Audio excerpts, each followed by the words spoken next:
1, 2, 3, look at me. 1, 2, 3, look at me. Hey, it works. It's a teaching thing. Quiet coyote. Yes, quiet coyote. I'm going to say it to this group again, Happy New Year. Happy New Year. Happy New Year, and thank you for being here, taking time out of your day. I know everybody's busy. We just got done talking about the fitness challenge. Everybody's excited. Who signed up? A lot of empty hands there. Okay. Remember, I'm looking out for crack dealers. I think I already saw somebody with something that looks sweet walking in the door. So if you're a crack dealer and you know it, you should be ready, because you're going to be pulled into my office and we're going to have a conversation while you're bringing sugar into our building for the next 60 days. So 60 days, no crack. Right? Okay. So second announcement of the day. It's an exciting one. I'm going to start off by recapping 2018. 2018 was another challenging year for Learn for Life. We accomplished a lot. We avoided some difficult situations that we might have had again with the Shasta case. It was on the second year of that. We added more students. Again, another growth year. Even if you take out summer school, which we had a fantastic summer school. Is Avery and Renee in here? Another fantastic year. The revenue from summer school is what allows a good chunk of the people in this room to have jobs. It's important, and the work that they're doing is unbelievable. And you're already getting ready for next year, right? Yep. It's a big one, and again, we've always planned that this someday could go away, and that summer school might not exist. They could change the rules on us, and never wanted to make it more than 10% of our business in case that were to happen and we had to redeploy. Renee doesn't want to be out of a job, and I promised her that wouldn't happen. We would just find a way to find homes for those people back in the schools and doing that thing. But in the meantime, that summer school not only brings in a lot of revenue to our schools, it also creates an amazing relationship with other school districts who are typically the ones that are sending us kids. And that's honestly the best part about it is they no longer view us as an enemy when they're partnered with us on the summer school side. And when they have that student in their classroom that truly should be in a program like ours, there's no way they're going to graduate, they're being bullied, or what all the other reasons they might do it, they find a reason to give us a call and say, this student looks like a really good candidate for a program like yours. We want to save this kid's life. So a lot of reasons why that works. We did overcome another round of potential Shasta issues. We are still in a lawsuit in San Diego. We just got another round of notifications related to the law firm out of San Diego trying to come back after our San Diego schools, telling the judge that we basically never shut down and we just reopened, which is what we did, and our legal option to do so. But they're challenging the rule that we can have one location outside of the school district, and if we can't find anything suitable, and put it back in there, which was our recourse, legal recourse, in order to save those kids. Pretty selfish, obviously. It's a whole other reason why this system is broken when adults aren't thinking of children first and they're putting their own, and it's not even their economic needs. We actually solve a huge problem for Grossmont Unified and bring revenue back to their district, but that's when you have really immature adults, and more importantly, attorneys who are, I mean, honestly, they're just in it for the billing. Is Bill in here? I hope not. I don't want I mean, you know, line them all up and tell them to get lost, because most of the attorneys on the other side of the equation are now just billing hours in order to just continue to harm kids, and someday she's going to pay for that in this life or the next. On the other things that we did in 2018, we accomplished, I went back 2 slides, sorry. There we go. There you go. We put a new system in, benefits, and payroll system, and what's it called? Paycom? Paycom. I know it's a little challenging anytime you go to a new system, but I will tell you there was no way we were going to make it to the next goal in our chapters of Learn for Life, where we have a very aggressive goal to grow, if we don't have the systems in place to make that happen. And the systems that we had got us through where we are. We've had some tweaks, but where we're headed, this is the next thing that we have to do. So with the pain will come a lot of pleasure and the ability to continue to help more kids and grow. We were able to pass on last year a really nice benefit to our employees by picking up your benefits and picking it up into 2019 in the first quarter. And I had a lot of response in my email inbox. If I went back, I must have had 200 or 300 emails just saying what a lifesaver that was in terms of some of our employees' expenses and how that really helped them right before Christmas, on the onset of getting ready for the holidays, and how that was a really nice thing. And again, they just can't believe companies do this stuff. They are so shocked that we would treat them like this. Everybody from the front desk all the way up to teachers, just what a great company we are, and we continue to focus on making sure we give back to our employees.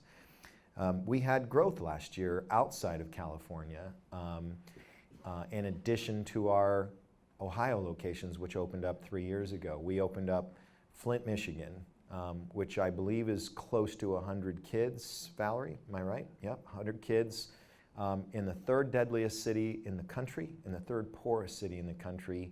We are a beacon of hope that is changing lives at a pace that is actually beating many of our California locations that had way more access to resources than they do out in Michigan. And we had 2 pioneers. I would say they're like astronauts because of where they're at, that agreed to go out into that final frontier out there in Michigan. And I want to personally thank them. Andy, who you remember, and I forget the other gentleman's name. Matt, that's right. They raised their hands, said they're willing to go out there and help us bridge this gap in this community, and are doing a heck of a job. And with Valerie and Michelle and all the folks that were a part of that lift, we were able to accomplish something pretty amazing in an area that truly needs it. They're still dealing with water issues. We had one of their board members come out and do a tour, and I remember asking her, she lives in Flint, obviously, she has children in Flint, what is going on with the water stuff? And they said they still don't trust the government, that they said it's clear. Just one day all of a sudden the bottled water program stopped, and they said your water is now safe to drink. And if you're a parent and you've got kids and you know what lead poisoning and the things that they were dealing with this water actually does to your children and their potential development as they grow, do you trust a government who already lied to you once, or your governor or whoever was involved in the state? Or do you still try and do whatever you can to protect them until you feel good? And imagine not really ever knowing. And I was so sympathetic to her, just to go, well, I mean, to the point where you're even showering with bottled water because you don't trust the water that's in there. It's a tough situation.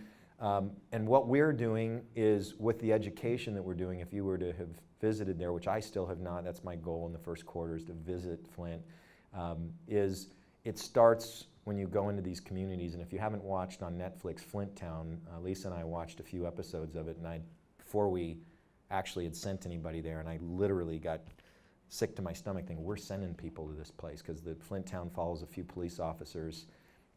It's like a 7 or 8 episode series. They have like 98 police officers to patrol something like 1 million citizens, and they're all on their own on these beats that they have. And one of them follows a young woman, in the middle of 2 in the morning in Flint, with taking down a guy, looks like he's 6'6", who's drunk or on drugs. And I'm thinking, this is because they're so poor in the community, this is what they have to police the area. And it was kind of scary at the time. And I thought, I'm looking at all these people that they're encountering. I keep going back to, do they have kids? Are they perpetuating this with their children? Do they have an education system that's trying to get these people out of this, to teach them and get these kids educated so they can vote, get jobs, and go out and replace this community with folks that are going to help bring back the community to where it was, hopefully the way it was when they were still producing cars there in Flint. So it was an interesting situation for me, thinking about we're sending our people into this environment, but that's what we do. That's what we do at Learn for Life. We go into the toughest communities, and we provide that beacon of hope, that education option. Now, wraparound services, food, clothing, daycare, all the things that we're starting to wrap around our kids, and we're really good at it, and it's something we should be doing because we can. With 2018, is there anything else that I miss that you can think of that you were proud of, that you thought was important to highlight for 2018? Registered 4,800 kids. Perfect. We literally told kids the importance of a vote. They don't like the situation they're seeing right now with our president, our local governor's race, our school board situation that determines the fate of their school choice. The only way that we're telling these kids that they can make a difference is with their vote, right? And we had a plan, Caprice had a plan, got with the team, said we're going to register. The goal was, I think, 8,000 kids. What did we hit? We hit 4,800 ourselves, and our partners another 5,000. That's right. So combined goal, we reached our goal, and then obviously the plan for this year, not only was it a great thing for our kids, but it's a great thing for us politically, because we can tell those assemblymen, those senators who are now in charge of our fate during this next election cycle that don't mess with us. We have a bunch of young adults who vote, and we're going to show them the percentage of how many of our kids who registered actually did vote. And when that percentage comes in high, and as we continue to register every student that's walking in our school, we now imagine in a couple of years we could have 50 to 100,000 voters a year affecting, I think a couple of those elections that I saw were less than 50 to 60,000 votes. We could change an election, depending on whether it's statewide or local, and it certainly matters. And even if you took that out, even if it didn't give us one bit of political might, it's the right thing to do for these kids. These kids will walk out of there better citizens and really understanding. I think a lot of these kids, I heard stories that they were just afraid to vote. You know, they might have a parent that is undocumented. They don't think their vote counts. A lot of the conversations, even the conversations in asking them to register, I heard from teachers who said just that conversation alone, whether they did or didn't, was a great conversation to let these kids understand how important our process, our democratic process is. So it was really a cool engagement that we had with students. I heard nothing but positives about the endeavor, and it wasn't easy. We threw it back on our folks in the sites with last-minute notice, as we always do, and said, make it happen. And I think more than anything, what I heard from Caprice is she was blown away at the short notice, the intensity, and the enthusiasm that she saw in the field when she went to these centers and how committed they were to making this work. And I mean, some of our centers went overboard.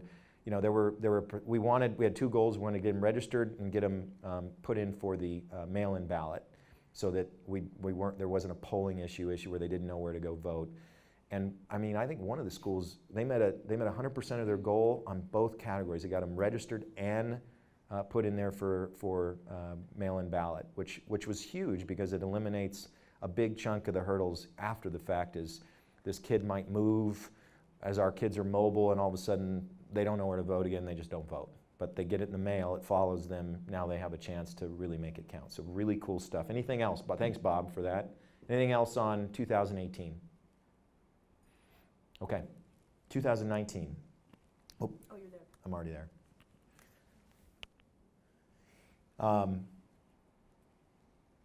I said it in my email that I sent out that many believe that this is going to be probably the two most difficult years in charter school history. We're all aware who our governor is now. We're all aware who our state superintendent of schools are. We're all aware what and who supported them. We've already heard a little shot across the bow from our governor saying he wants more oversight and transparency from charter schools, which is a shot right at California Charter School Association, who went out, pretty heavily against him. We've even seen our state superintendent in his first address himself calling for a cap on charter schools. So we know where it's coming. We know it could be ugly, but as I said in my email, I truly think, and I believe this from the bottom of my heart, I truly think this is exactly what this movement needed right now. Our numbers are, if this had happened 7 years ago and our number of charter school students in the state was half what it is now, it wouldn't be as impactful is if when we do start to rise up and we start to get loud and we start to get angry and we start to let them know that it's not about charter schools, it's about school choice. Your student's zip code should not determine their ability to have a quality education. And that's right now what it is. You're seeing it in LAUSD right now. My mom was a teacher in the union. You know, I don't understand, right? We've already had 3 outside parties, including the county and a third-party administrator, come in and look at the books of LAUSD, determine what is reasonable and not reasonable in terms of compensation and all the things that's being asked. They agreed almost wholeheartedly with the district that giving any more than what they've already given, which they actually added to after the governor's budget came out, would put the district in insolvency. So the only reason for going for more is that they have some alternative plan that they already had in place. And my personal theory, I've heard it from a couple of our lobbyists, is that they want the district to go bankrupt, go into receivership, so that it is now being run by our new governor / state superintendent of schools, who was supported by the entity which got them elected, and will, I guess in theory, give them whatever the heck they want and bypass the school board that was elected to actually make sure all this stuff is done correctly and done right, and done within the means and capabilities of the district. Look, it is what it is. What I do know right now is I heard they had less students showing up than the day before yesterday. The district's losing something like $24 million a day. It's just getting worse, and kids aren't learning. And I know one thing is that we're there to help any of those kids that decide to drop out as a result of this, and we'll be there. And Mr. Buettner, the superintendent, is aware of us, and I'm certain that when the time comes and they ask for help from outside organizations to help those students that might be displaced because of this process, that we'll be there to do it. And we'll do it with or without them asking, because that's our job, is to be there and make sure that we're available for those kids. So 2019 will be challenging.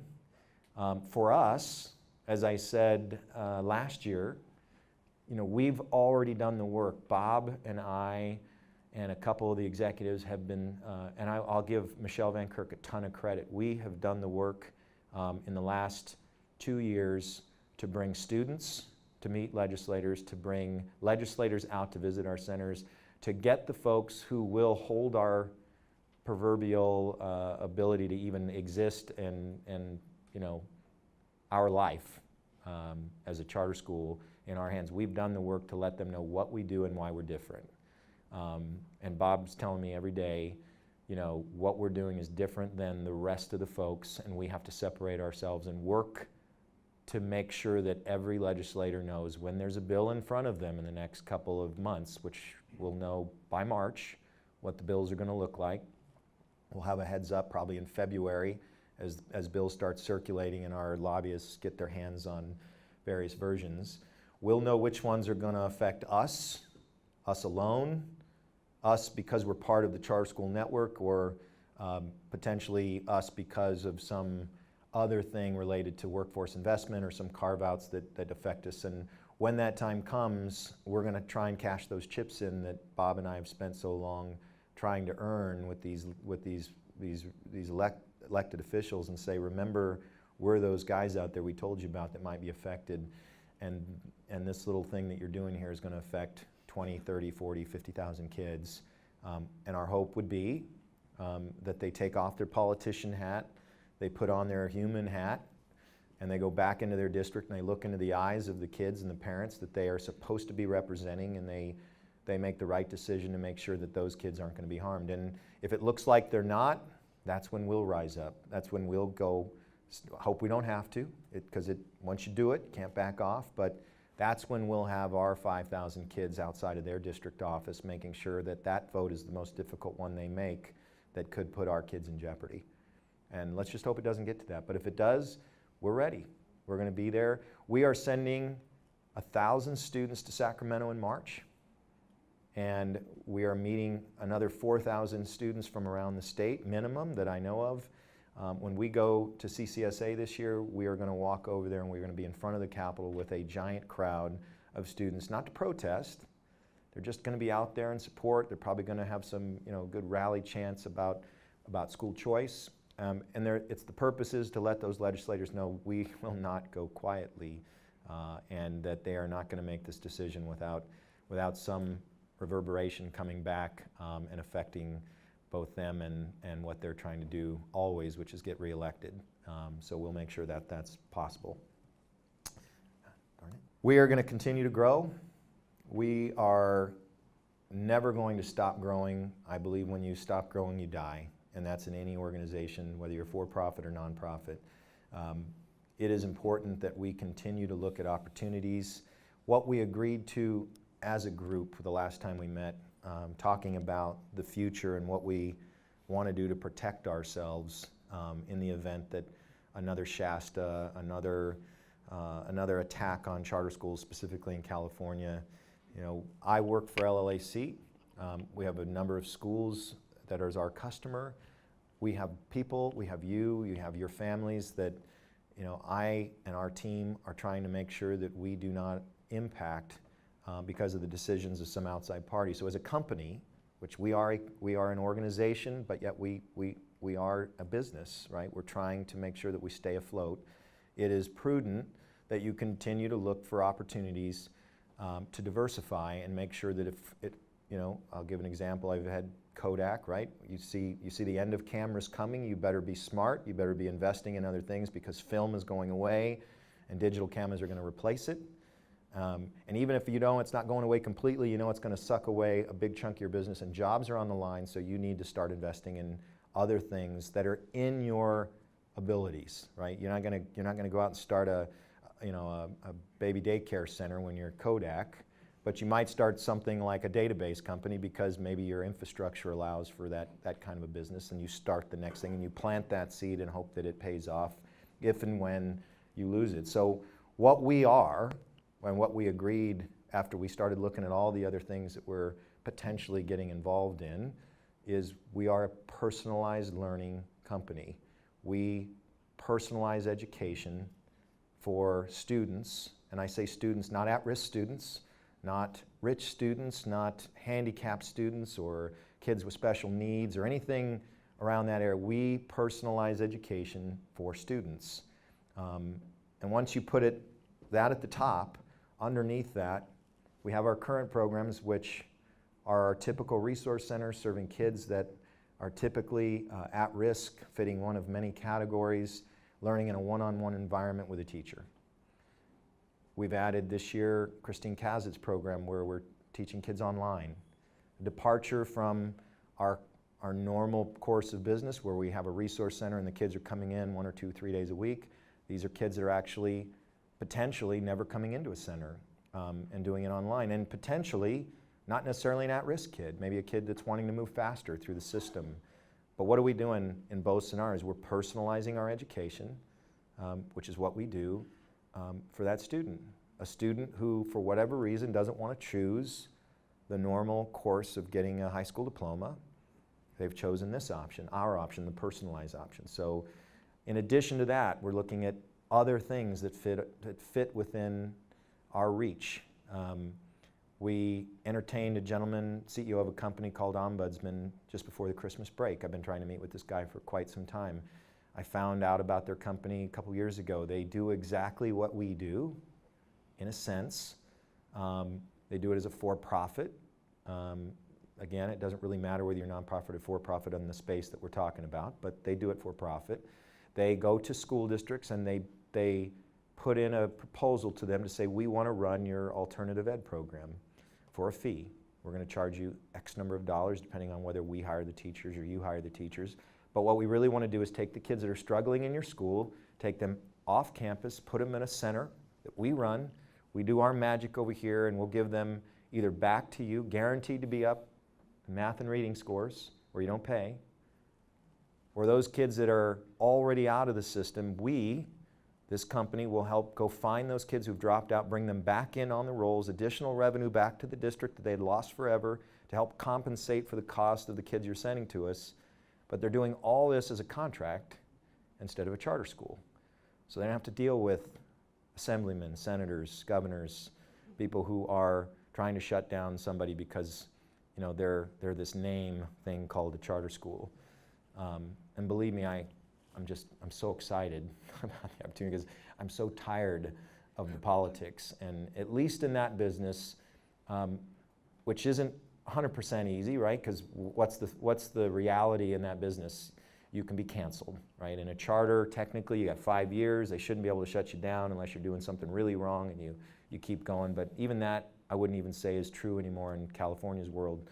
They're even going to give potentially the ability to school districts to deny a charter either on renewal or on the front end because it might impact them financially, which what district realistically is going to allow a charter school? Maybe ours is an exception, but most charter schools that would truly take their kids and their classroom spaces or their facilities away from them by law. So it's going to change dramatically. So this type of program, a contract services program, is another option we're seriously considering. Michelle actually presented us when she came on a very similar version of this idea to do it in rural districts. What was the acronym? PRE. Partnerships for Rural Education, with a full business plan, ready to go. Truly amazing, because it was exactly what I'd been thinking, and here one of our newest and brightest came on and said, what do you think of this? And I'm like, this is what I was talking about. And it's already, the work's already done in terms of a lot of the presentation that we would make to a school district. And the idea there is that in the rural areas would be our first set of potential customers that they don't do independent study, they don't do, their alternative ed programs very well, and it's very expensive, and outsourcing it might make a lot of sense. Pete, who used to be the superintendent of what he would consider a rural education, said a rural school district, it was expensive and they didn't do it well, and he was the superintendent. And most of it's because, again, the same things that we do well with in our organization compared to the school districts is it doesn't do well necessarily on the district campus, and typically, as it is at Quartz Hill High School, it's in the back 40 in a portable where they put the worst teachers and just the bad kids. There's the desert winds out there in Quartz Hill, and it's, nobody wants to be out there, and it's an eyesore, and it's a mess. So the idea of potentially outsourcing to a third-party organization is an exciting one. And that contract service doesn't necessarily only have to be, in fact, probably wouldn't be only in California. In Texas, where we just submitted our state application, Caprice, Michelle, Valerie, there was quite a few people working through our holiday break because our application was due right in the middle of that. And my understanding is that Texas takes that application process so seriously that the first step is to put it through what I think my kids have to do for their term papers, something that checks for plagiarism. And if you've even plagiarized yourself somewhere, your application's immediately kicked out. And this is an application for a school that will open 2 years from now. So you wait a whole nother year for another school that's 2 years away from there, so you're out now 3 years. So it was a big deal. The team pulled it together, and we've submitted that charter that would allow us to get a statewide charter.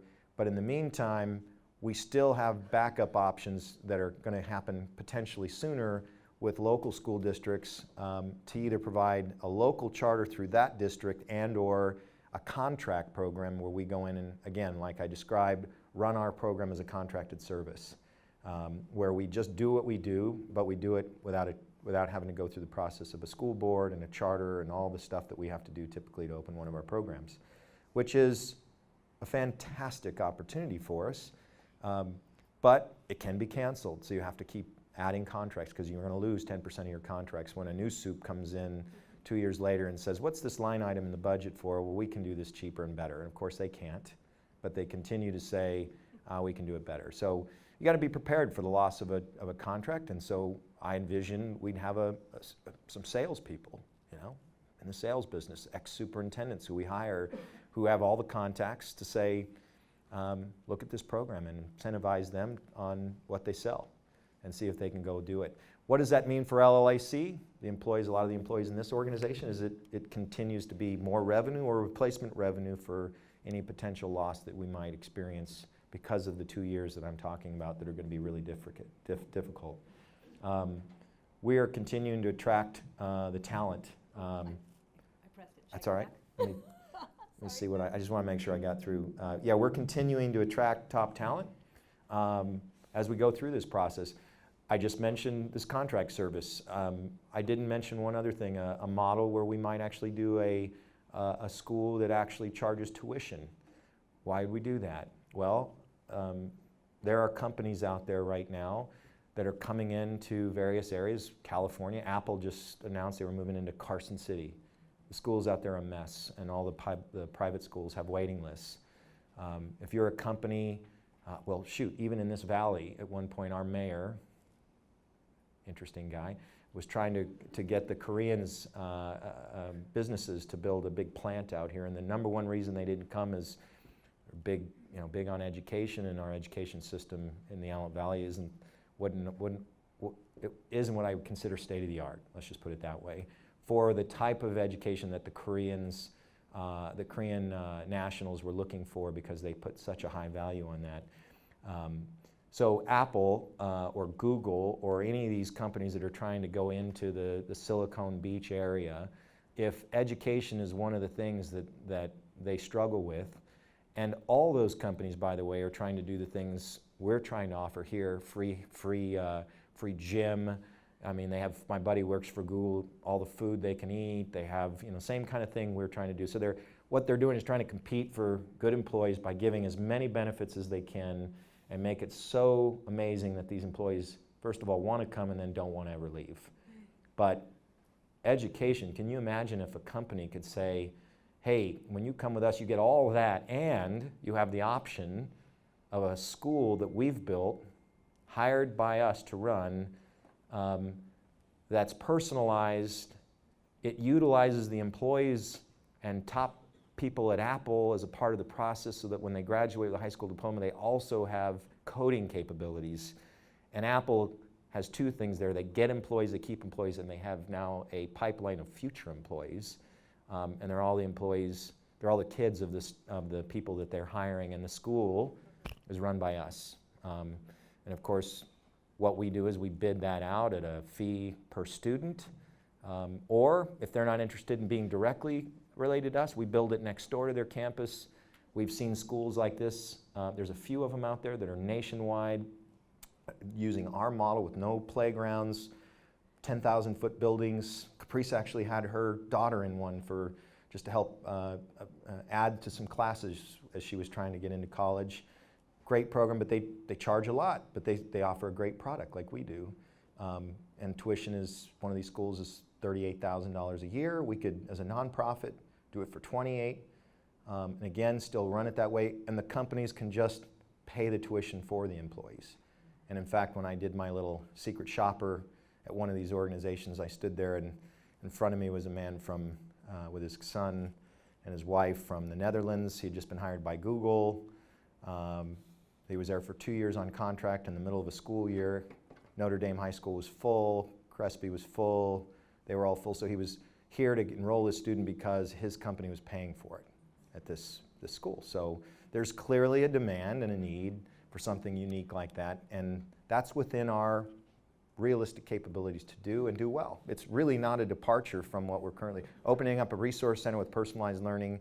The only difference is, instead of collecting ADA, we collect a tuition payment, and in this case, collect a tuition payment from the companies potentially.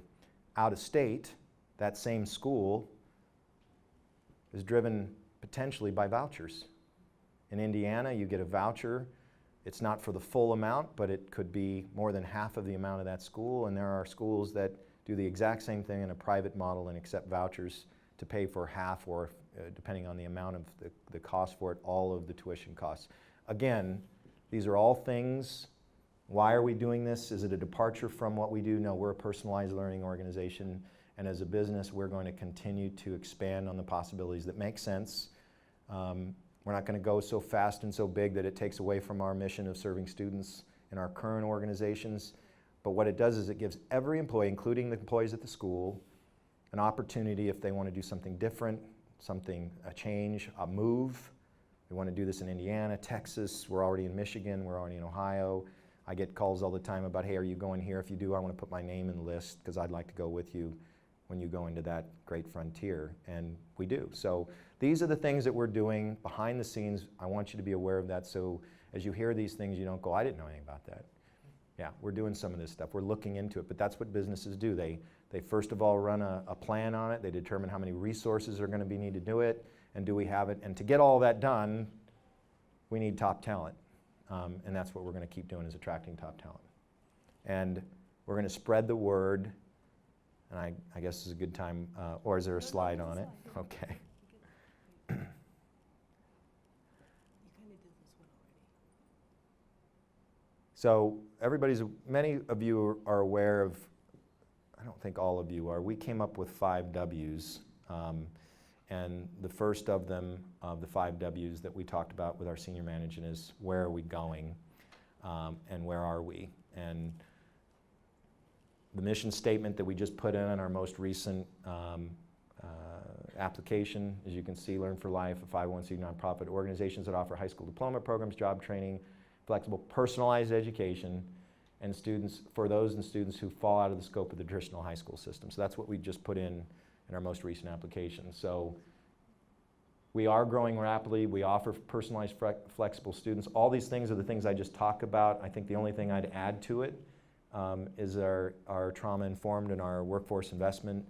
We're going to continue to build those and make those a part of our system.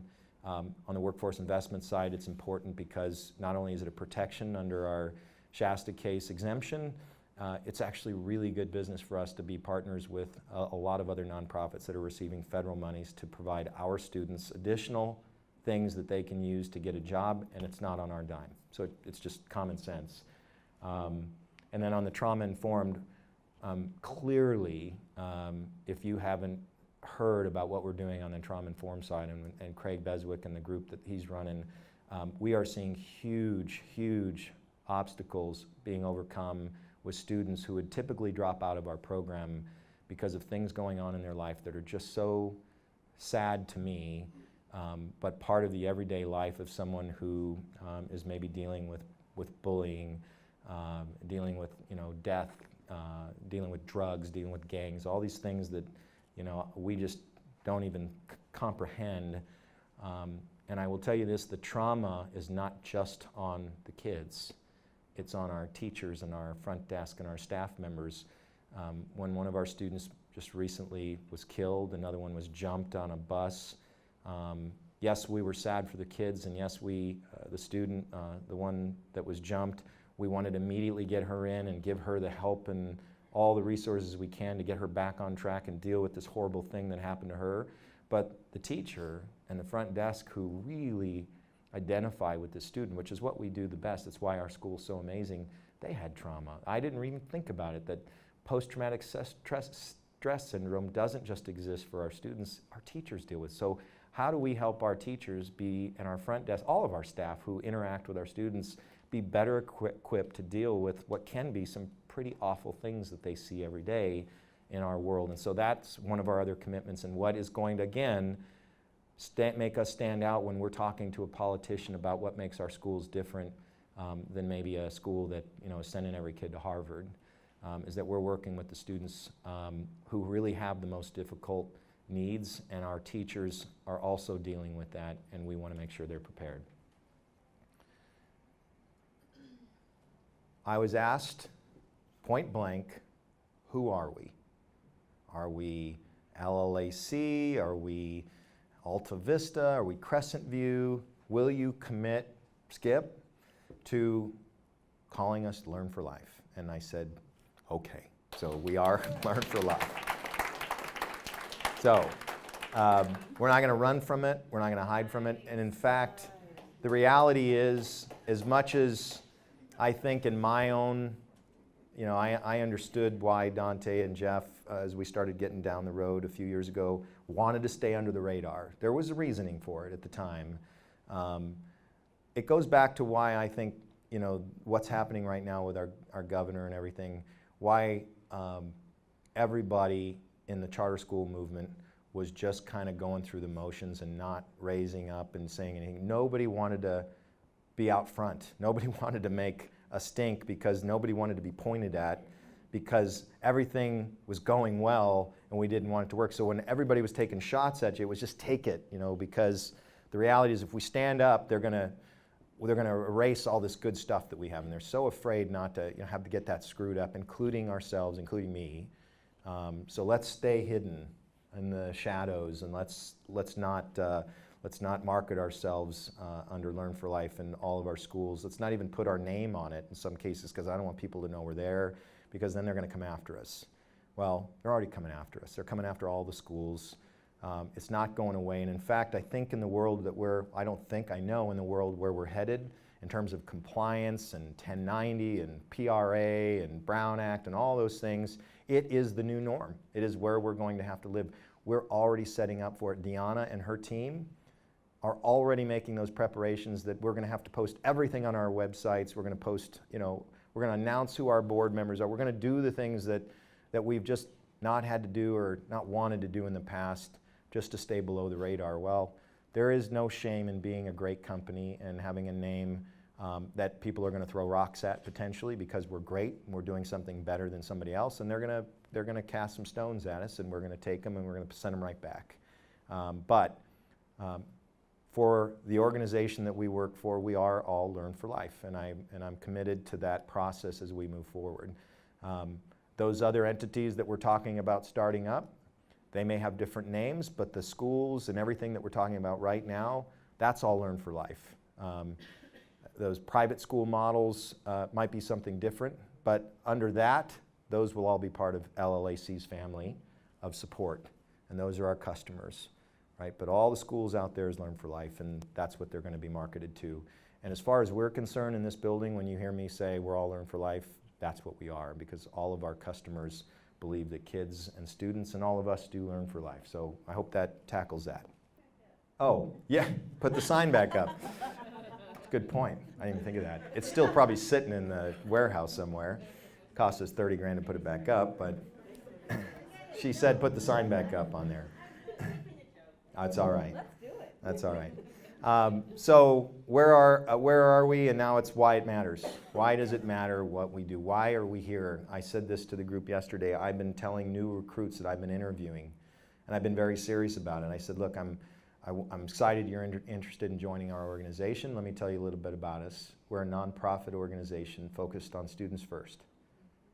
I am still, if you join us, I still will care about you as an employee, and we will do everything we can to make it work, but the students come first. So it may mean that if your personal goal is to rise up in the corporation and the best thing for students is to keep you where you're at, or do this because that's what it matters for students, or we can't do something right now financially because it's going to affect students, and that's going to bother you because I want to work for a company where I'm getting what I want, then this is the wrong company for you. You take a back seat to students to the level of if it affects them, it's bad. And I do the same thing, right? If it's not going to help students and it's not going to further our mission, when you choose to join a nonprofit, not a public school that we'd normally do or any other corporation, you choose to join a nonprofit, you work at the pleasure of a board, you work at the pleasure of the mission statement of that nonprofit, and you truly do understand that this is not a company like you would normally think where you're just trying to rise up and have more corporate profits. This is all about the mission and vision of that statement, and it comes with giving up some things as an employee in this organization. And I tell that person, if you can still join knowing that you may come to me in a year and say, hey, I haven't gotten a raise in a year, tell me why. And I say, because right now we're just struggling. We want to try and get this budget for these kids, right? And that's what it's about, the students. And that's not going to upset you, then come join us because we're ready to go. So I don't say that to scare people, but I do give them, I want to have them some pause so that I don't think there's a whole lot of millennials in this room, but I'm so frustrated with millennials, right? It's, even my own kids are going to be a part of this. They all have this like, what's in it for me? And you owe me this, and this should be something I should get. And boy, I tell you, if you come from the generation previous to that, it's hard to understand that, because in our world, and frankly, it's in the world of our students, You get what you earn. You are grateful for what you have, and you are hopeful that somebody is going to reach out to you and give you an opportunity, and then you want to do everything you can to repay them by being the best that you can be in the job that they have given you. And that's the real world. So I want that to be the real world for most of our new recruits. I want them to understand you aren't owed anything. You're going to earn everything you get, and you're going to do it with the idea that everything that you do is to benefit students. And if you can't get on board with that, there are a whole lot of other organizations out there where you can make, and we're in the lowest unemployment in history. Getting a job today is not hard. You can go out there and get a job in a lot of places. Maybe not in the Antelope Valley, but you can certainly go out there and find employment. And I want everybody to be happy in what they do, but more importantly, you have to believe in the mission and vision when you join a nonprofit. We change lives. There's no doubt about it. If you don't believe we change lives, you're in the wrong business. You should be in another organization, because either that or you have not been out to the field at all or long enough to know exactly what we do. And if you aren't 100% sure of that first slide, get your rear end out of here tomorrow and go visit a school and spend a couple of hours, just a couple hours, and sit with a teacher and watch what they do with kids. You'll probably hear a bell ring, and when that bell rings, you've just changed a life, because they have a high school diploma and possibly job training that's going to get them into the next part of their lives. We are teaching and bringing on lifelong learners, and not just our kids. We are doing it with our community in this lifelong learning process. We are economically engaged in our community. We are taking every student who would be a dropout, most likely on social services for the remainder of their life and worse, incarcerated at $70,000 to $80,000 a year, and worse than that, dead, not alive. You've heard it from our kids in our videos. If it wasn't for our school, I'd either be in jail or dead. And that isn't just a statement, that's the truth for a lot of our kids. So we are engaged in every community we're in economically to such a positive that it is completely unbelievable that everybody wouldn't want a program like ours in their community, because we do nothing but bring good to that community. And we are civically empowered. We certainly have done all the work. I just got off the phone this morning with Bob, who is the assistant to Jackie Lacey, our DA, who visited us about 9 years ago, the LA County District Attorney, and said Shelley Sands' husband, who just passed away, donated $40,000 to our schools for scholarships, and we'd like Jackie Lacey to give out the first Tim Sands Memorial Scholarship to the first couple of students. And Bob visited and was very, very good friends with Tim, and he said, this isn't just something I want to do, this is something we have to do, and Jackie will 100% be interested in coming out and giving that award out, because Tim dedicated his life to law enforcement, but more importantly, he loved what we did. He really, really loved what we did. So this is a huge deal. And civically, we are involved in just about every area and corner of civic engagement that we can in each community. Heck, our liaisons, that's their job, is to know every nonprofit, deal with pretty much everybody around us that would either support or send us students so that we can save lives. So we are fully civically engaged. So that's why it matters. Another W, what is my role? What's my role in the organization? Everybody should know that. And if you don't worry about it. We're going to make sure you do know. You should know what your role is, who you support, who you move up through, who's below you. I don't mean below you in title or pay. I mean the people that you support, the people that you're providing services to.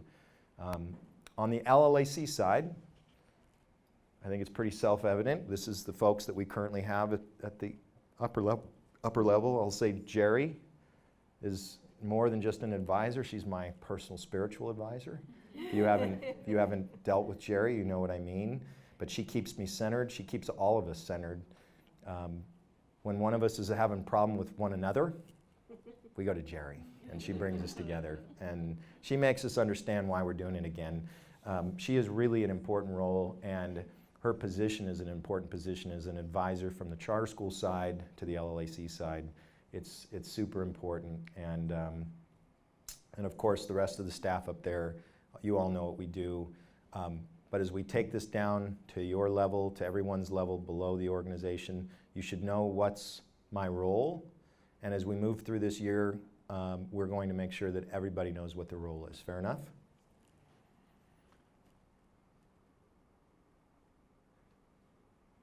On the school side,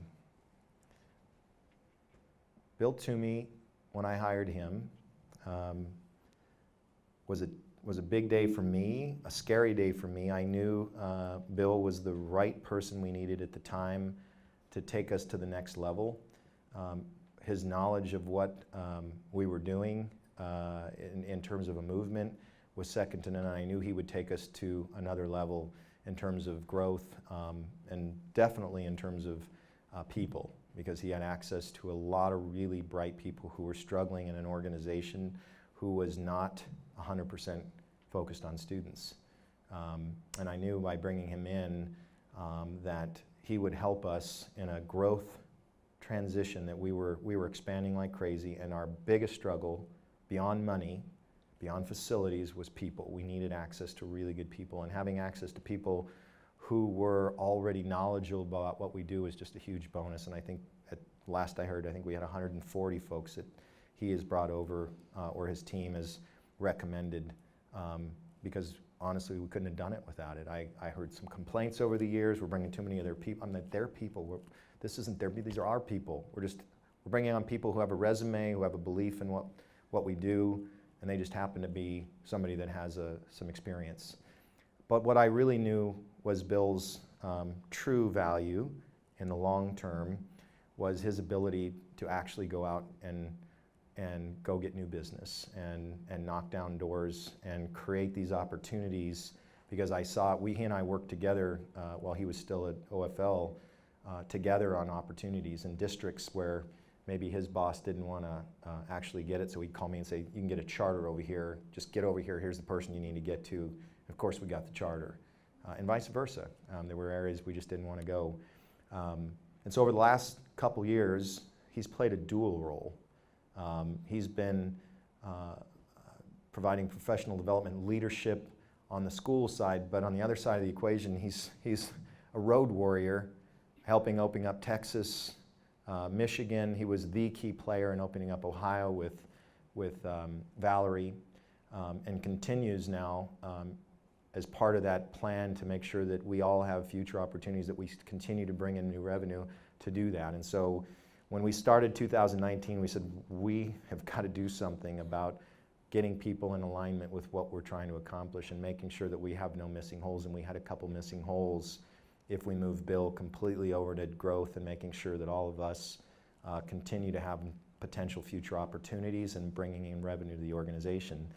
But backfilling the responsibilities of what Bill was doing out into the field on the school side is not something we take very lightly. We've had some experience over the last 10 years of just putting a body in there that filled a role for them, but wasn't really the long-term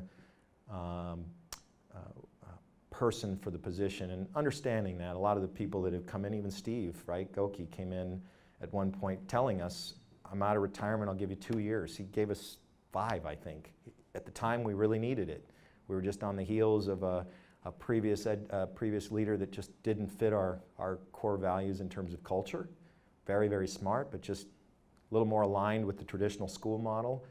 No hard feelings, just didn't honestly work for what at least my mission and vision was, and I certainly think eventually Dante saw. So we'd put somebody in there. So I've been on the search. We have been on a search for somebody to fill that role on the school side of the equation, to represent the schools between the school boards and all of the charters for quite some time. And I was so fortunate in this last year that we found that person. And you all know Caprice. Caprice has formally accepted the position of National Superintendent of the Learn for Life Charter Schools. And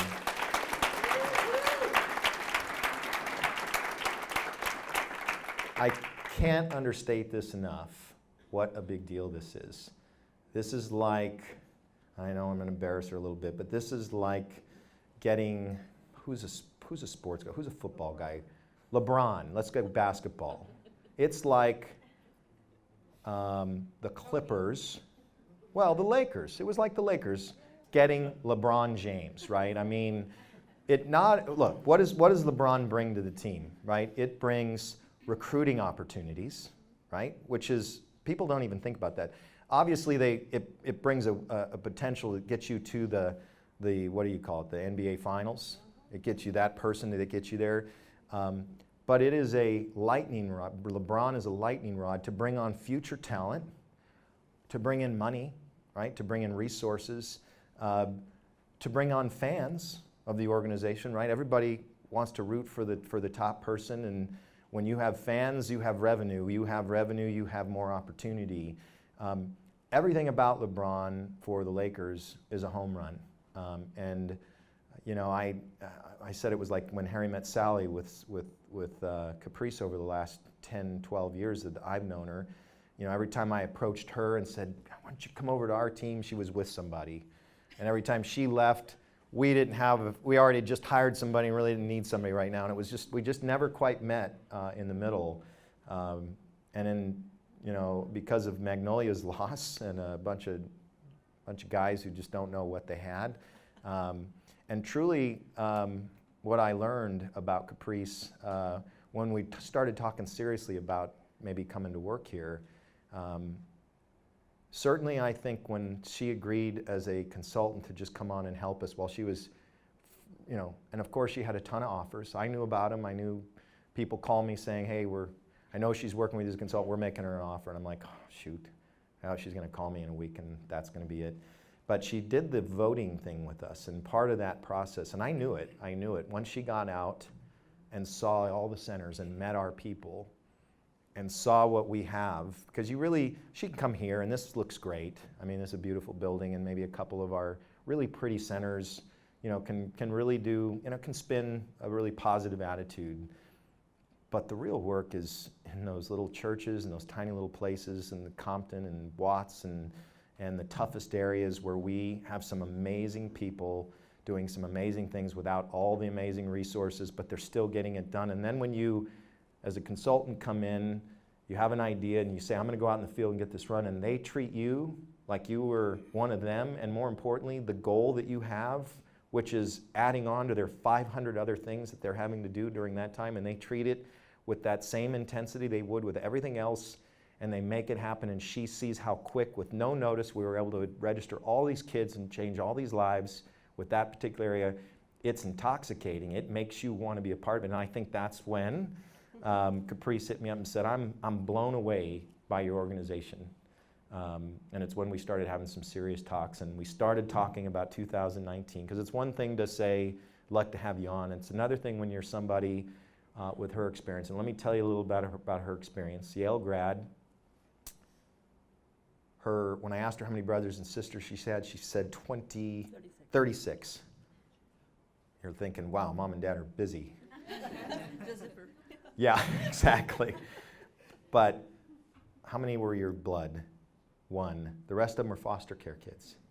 Her mom and dad, over the course of I don't know how many years, 54 years, had brought in 30. I'm sure there were actually some more that maybe have come and gone, but 36 kids that she considers brothers and sisters. And it was when she was telling me that how amazed she was at our program and how many of our kids are foster care kids, or kids that are like foster care kids, kids that, I think she said a comment the other day that foster care kids are so tough in that first few months because they're so committed that nobody wants them that they actually try and prove to themselves that they don't be wanted, so they're that tough on the parents, the foster care parents. They're like, you know, you don't want me, and they're just awful until at some point, I imagine there's a breakthrough where they finally realize that these people really love me and they've treated me like their own, and that's the moment that they just have a breakthrough. And so I knew when she was telling me all about this that we were in her skin and there was no way around it. She was going to come on. But after she left Yale, she did a few other things in the business world and then became, at some point, the president of the board, or I think it was president of the board for LAUSD, who's in the middle of a giant strike right now, thinking she was going to change the system. And of course, how do you change a system that's broken so badly and nobody wants to make it? And more importantly, they aren't giving you the resources and the tools, and you have an entire division of teachers who are not wanting to make the change. So got together with a couple of very important people in our world and started California Charter School Association. Was the founder of California Charter School Association. Started with charter number 1, and 10 years later? Well, How long? How long were there you were, there? there were 140 charters when we started, and now there are 1,200 There are charters. 1,200. But how many years were you there? I was there 5, and we did 500 schools. in that Five, time. 5 years, 500 schools.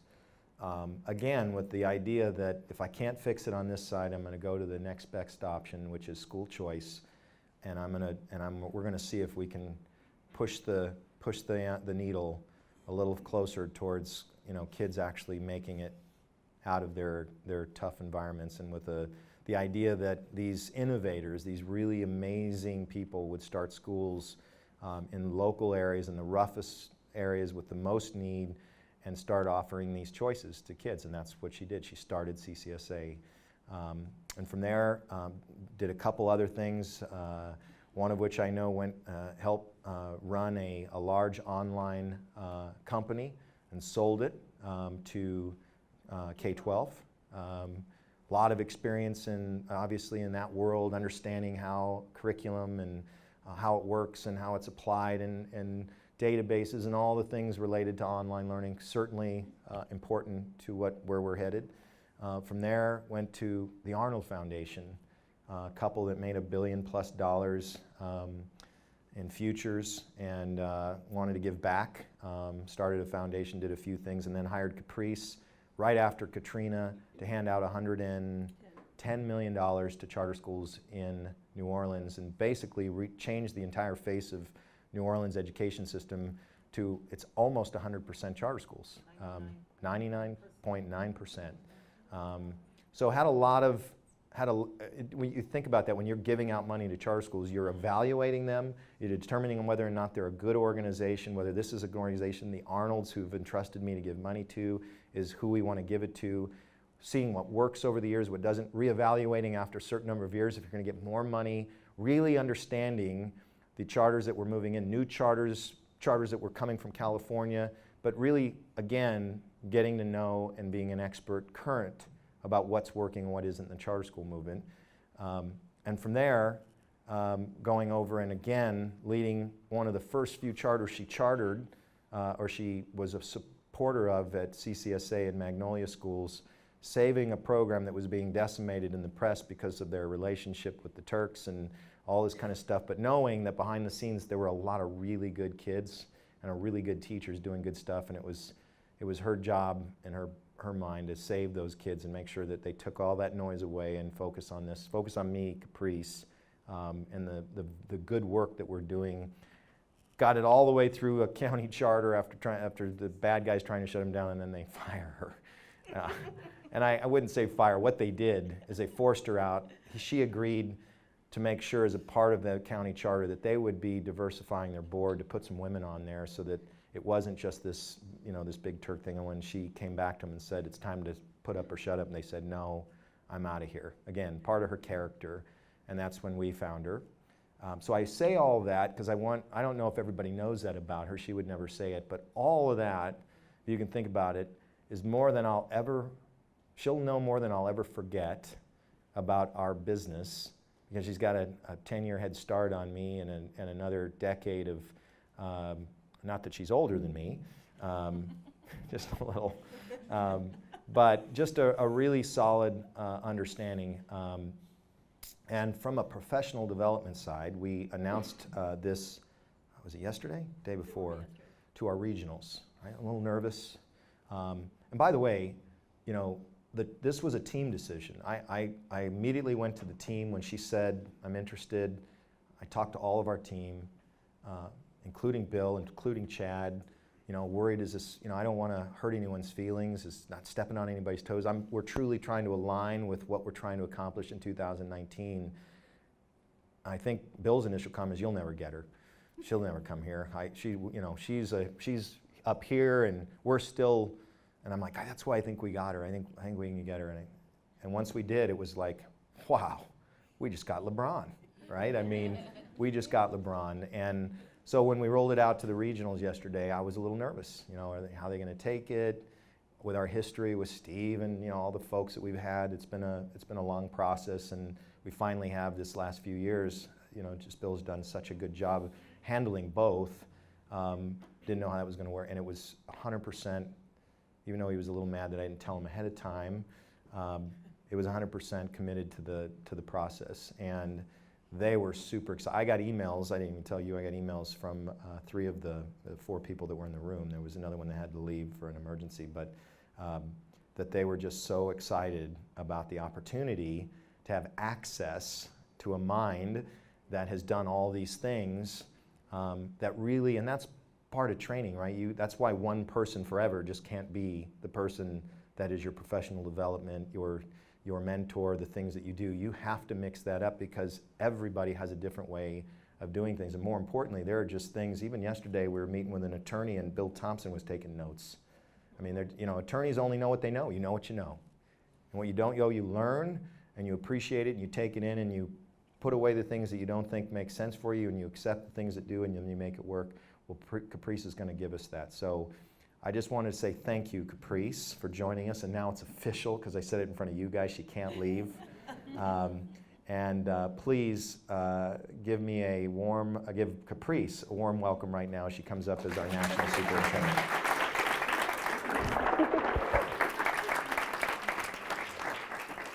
I'm just looking stiff because I had a leg workout and I'm trying to fit in with the whole culture of being in shape. So I'm walking around like a little old lady. So Skip, now I have to live up to all that. Oh my. But what he said is true. I had such an amazing experience getting to visit. I visited 20 schools. I have 65 to go. But I visited 20 schools during the course of the voter registration drive. And I would like drive home from the schools just in tears because I was so happy about the amazing work that I saw everyone do. We thought, we'll ask them to do this voter registration stuff. They'll complain a lot. We'll say, oh, please, and then they'll just whine and sign people up. But that's not what happened. What happened was they said, can we buy bunting? And they did bunting all over the centers and created the students' videos about this. And the students were out registering voters, and they were having hot wings and waffles registering voters. And they were doing their research projects on the different propositions, and they were having mock elections. And several centers even said, and we're going to become polling places, and called their county and became polling places. So what we thought was going to be just, let's just sign people up, was a whole life experience about what engagement meant. Heck, in Ventura, they got all the council candidates to come in and did a live forum with the council candidates. And up in Fresno, one of the ones I visited, they actually had to drag the judge out of the room because he was saying all sorts of inappropriate things as he was trying to convince the kids to vote for him.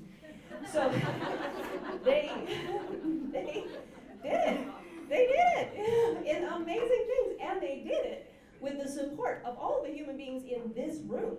Because people in this room, you were the ones who were making sure that they got that bunting and that the invoices were paid and that everything got charged to the right place and that they had the right links on their website and then they had the right marketing stuff, and also that they had, when they created lesson plans for the kids on civic engagement, that those lesson plans were consistent with the state standards and that they got checked off so that we can give them credit for it.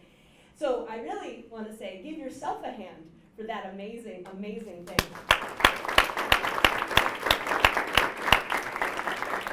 I just got chills, because it is so wonderful.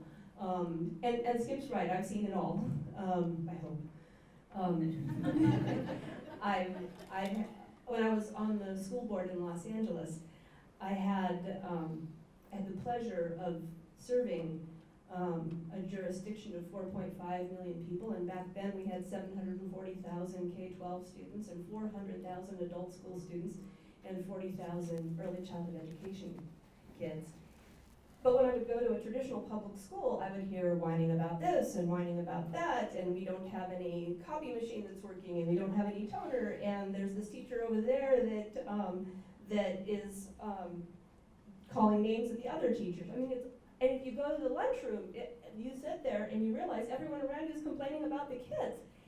And then I would go to a charter school, and at the time I got elected in '99, we only had 17 of them. But I'd go to a charter school and they'd say, "We want to show you our robotics lab," or they'd say, "Can you help us get a building?" But it was always in the context of doing more with what they had and advocating for the kids. So I fell in love with charter school people, and it occurred to me that people who care about doing the right thing for kids should have somebody out there who's going to say yes. And should say, thank you. And so often, we're doing all of this really hard work. And as you mentioned, the elected officials or the people who don't want us to do this good work are constantly yelling at us, "Oh, you're charters, you shouldn't be allowed to do what you're doing." And so we have to work so hard just to do good work. And so I made it my mission to be the one that said yes, and to be the one that said thank you. And when we started the Charter Schools Association, we just started saying yes everywhere we could. Yes, we can get you workers' comp insurance, even though no one's given it to you before. Yes, we can get you a cash flow loan. Yes, we'll get you a facility. Yes, we know someone who would make a good special ed teacher for you. And that was awesome. So the whole charter school movement was able to grow, not because we just supported individual schools, but because we supported a whole ecosystem. People who did back office services, people who were going to do hiring just for the charter schools. And it grew with a kind of community passion, you know, with schools that really became part of the ecosystem of the community. And I love that. And in that context, I was part of helping or starting more than 500 charter schools. I've served on the boards of more than 15 charter schools over the last 20 years. And I've had to close some charter schools over that time. I also worked for a charter school for a year where I had to raise $32 million in order to just keep them afloat. And now they're still open and doing wonderful work. So I'm really proud. The thing that is also really true is that through the whole time I've been saying to myself, I really want to be working with kids who were my brothers and sisters growing up. And it's right, I had 36 brothers and sisters, 24 of them before I went off to college. And in our household, there was the girls' room, the boys' room, and the clay room, over which there was a little loft where my parents slept. My mom was a special ed teacher and a sculptor, so that was her clay room. And my dad was a juvenile probation officer for 14 years until he became a minister. So I didn't have my room. I was in the girls' room, and sometimes there were 3 of us, and sometimes there were 3 and an infant, and sometimes it was just me all by myself. And same thing with the boys' room. And that was just like normal to me. And so I learned that all of these kids were my brothers and sisters, because I'll tell you, when a kid comes into your family, within 24 hours they may as well be blood. And you adopt them with your whole heart and your whole self. And in retrospect, it was very, very hard for them to be leaving all the time, especially leaving when you know that they weren't necessarily going into a good place. When you didn't have any control over what was going to happen to somebody that you had fallen in love with. And now I can, right? Now I can support all of you and all of the schools in doing the right thing for all of these kids who are my brothers and sisters. So, okay, I know that's a little creepy maybe, but, but that's really where it comes from. And you know, the thing that's so amazing about Learn for Life, and you guys don't even know this because you have no basis for comparison, but I've been in literally thousands of schools across the country. And what you do better than anyone else, better than anyone, is you love those kids. You love those kids, and you never fail to innovate. I've been in all 20 out of the 85 centers so far. I got a ways to go. But in all of those centers, I've met people who have told me, oh, I used to do things this way, but now we have these pods because we discovered that it worked better that way. And then somebody else from another center will discover that center has discovered the pods and they want to do it in their center. And so the innovation just spreads virally. And so, I mean, it's like part of the Learn for Life DNA is, how can I do things better for the kids? And how can I not love that? How can I not fall in love with that? You know, and so what I've been telling people is this, and you're all adopted, and you're all doing this with me now. Skip said so. There are 15.1 million high school students in the United States. 15.1 million. 1.2 million of those kids drop out every year. We call those opportunity youth, the 16 to 24-year-olds who are not in high school anymore, they dropped out and they don't have a job. They're 10 million kids. Those are our babies, right? And some years we're educating as many as 40,000 of those kids. Well, my goal is that by 2030, we're gonna educate at least 10% of those kids. So I want us educating 1 million kids at the quality that we're educating them now.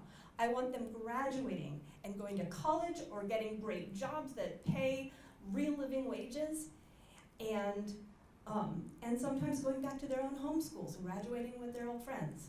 I want us doing that to the tune of 1 million kids. Now, some people have said, well, why 1 million when there are actually 10 million kids? But I thought we'd be realistic, right? So, and do something that's very attainable. But what that means is that every one of you here, you're gonna lead this. And 10 years from now, what you're gonna say to me is, Caprice, I remember when you stood there and said, we're gonna be rescuing 1 million kids a year, and I didn't believe you. And you're gonna say, now I believe you. And whatever you're doing now, you are needed to keep doing that, but also to train other people to do what you're doing now, because in order to grow like that, everybody is going to have to do more. And I don't mean do more in the sense of work a 70-hour week. I mean do more in the sense of everything you already know how to do, if you can teach someone else to do it, then that frees you up to learn something that you don't know yet. So all of you will be leaders in this. And so on camera, in front of the world, I'm saying this right now, by 2030, we're gonna save 1 million kids, because we know how to do it.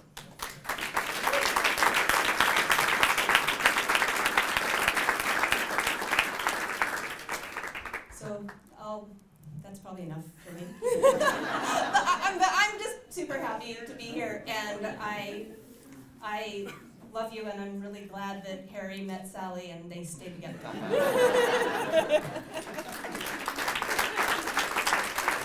Thank you very much.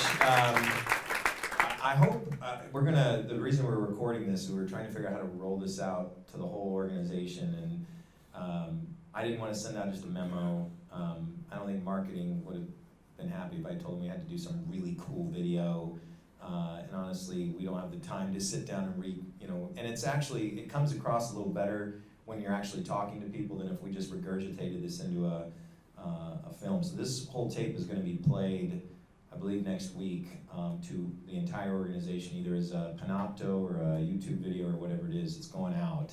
So everybody's going to hear this at once, and the whole organization is going to get to hear it with the same enthusiasm that we are speaking now, because this is what they're hearing. So hi out there.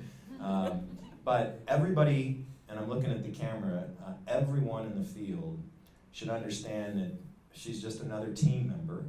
This is a team. While I do believe this team member is like the center right now in terms of our education arm, because of the amazing things that she brings to the table with her Rolodex. I mean, within a month of her being here, she said, well, we need to raise money in Texas. Let me call my friends at the KLE Foundation. We got $5 million. It was like, okay. I mean, those kinds of things just don't happen.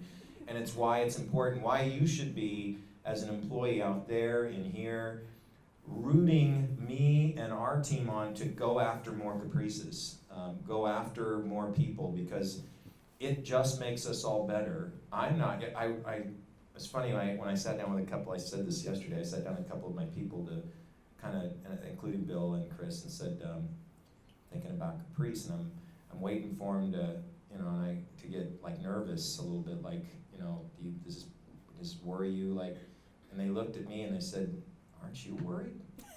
And I said, well, what do you mean? I said, well, she's like bigger than you. Like, aren't you worried? And then I thought about it, I'm like, well, should I be? I don't know. And then I immediately went to, no. I remember some advice from Dante years ago, hire better than yourself.